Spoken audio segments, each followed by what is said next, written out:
Okay, welcome and thank you again to this episode. So, I want to talk about Federal Inland Revenue Services, which is the arm of the government or the agency of the government that is in charge of taxes. They collect tax for the government, and so it's a revenue generating arm of the government.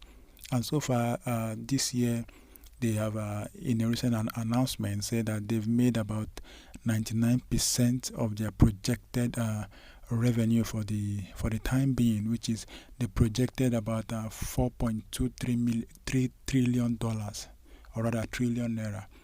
But right now in October, they've made 4.17 trillion naira, which is a very huge amount, which represents to them, according to them, 99% of their expectation. Of course, for the whole year, they expect to hit about 5 point something billion or 5 point something trillion naira, which is still possible. So, but the thing there, what I want to talk about there right now, even with all these big figures I'm calling 4 point something trillion and 5 point something trillion, it all goes to say that a lot of money is being, sucked out from the system, especially from businesses. Now, this is going to go out to those that are actually in business. A lot of businesses have gone under, especially during this COVID-19 era. We know how things have been difficult, how a lot of businesses have suffered that couldn't survive, businesses that couldn't go online, businesses that couldn't, continue to work without having people in one place. Most of those businesses have suffered, and a lot of them has collapsed and even, gone off. A lot of unemployment all around the places. And for the tax officers to still be talking about a lot of money coming in means they are still taxing those that are still available. And to think that with this COVID-19 period that we are going through, that the projection might not be reached, but right now they are saying they are even up to the projection, and most likely they will even still hit up to 5 trillion before the year ends. That's to show you that a lot of businesses have been taxed, and these taxes are getting out of hand. Of recent, a woman from Abuja posted something, online on Twitter and on Instagram, and she was more or less crying, saying, the way she is being taxed in her business.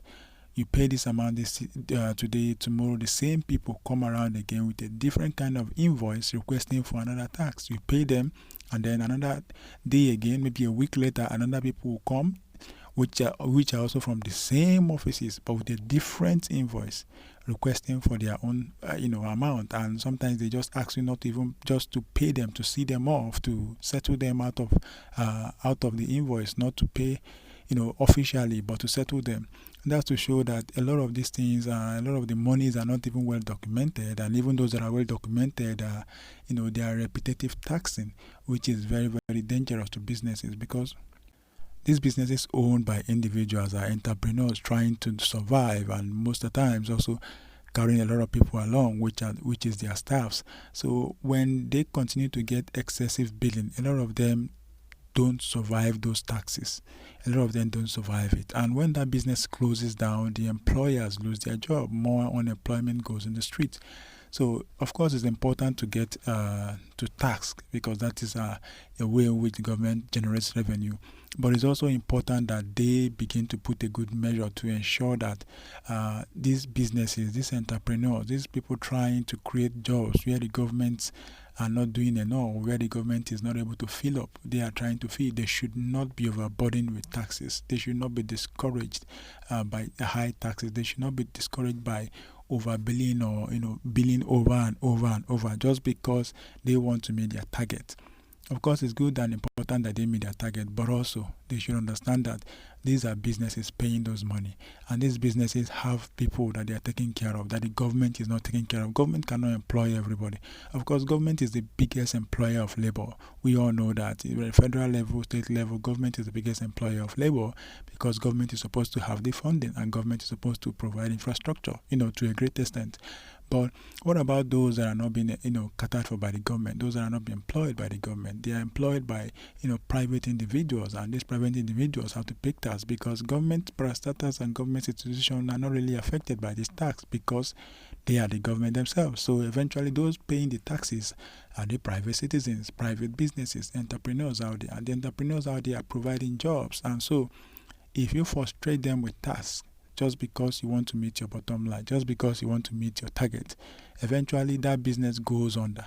When it goes under, then sorry, your your projection or your target or whatever is going to also go under. So why not try to keep those businesses alive, support those businesses while you continue to have your good projections, but not trying to reach it by all means, by having repetitive taxing, by having repetitive billing, by frustrating employers of labor, by frustrating business guys, entrepreneurs, but rather do it with caution so that businesses can continue to survive, and those that also have the interest of going into businesses will be encouraged to go into businesses, not being afraid that their business is going to go under because of over taxation just in a few years.